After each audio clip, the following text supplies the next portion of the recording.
გია ცაგარეიშვილი პრეზიდენტის ფონდიდან დახარჯული თანხების შესახებ ანგარიშს ითხოვს დამოუკიდებელი დეპუტატი ამბობს, რომ უკვე ერთი თვეა პრეზიდენტის ადმინისტრაციას მოთხოვნა გაუგზავნა, თუმცა პასუხი ამ დრომდე არ მიუღია. თუ პასუხს არ მომწერენ, მაშინ უპრეცედენტო ნაბიჯს გადამდგამ, ამბობს ცაგარეიშვილი. ოპოზიციის წარმომადგენელს პარლამენტში ეჭვი აქვს, რომ პრეზიდენტის სარეზერვო ფონდიდან თანხები არამიზნობრივად იხარჯება. ხვალ საკუთარ მოთხოვნას გია ცაგარეიშვილი პარლამენტის სხდომაზეც გააშხერებს.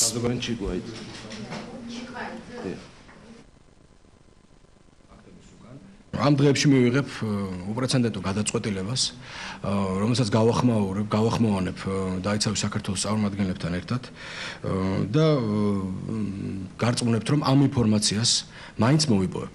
ყველაფერს გავაკეთებ იმისთვის, რომ საქართველოს პრეზიდენტის ადმინისტრაციამ, მინისტრთა კაბინეტმა და ფინანსთა სამინისტრომ გასცეს შესაბამისი ინფორმაცია, რომელიც ეხება ფონდებიდან თანხების არამიზნობრივ ხარჯვას. გვინდა მივმართოთ ყველა საერთაშორისო ორგანიზაციებს, ასევე ადგილობრივ არასამთავრობო ორგანიზაციებს, ვისაც მსგავს სიტუაციაში მიუღიათ მონაწილეობა და მათაც უამრავი შემთხვევა აქვს, რომ ვერ მოუპოვებიათ ინფორმაცია, შევიკრიბოთ ერთად და გადავწყვიტოთ მოქმედებს თუ არა აღნიშნული ხელშეკრულება.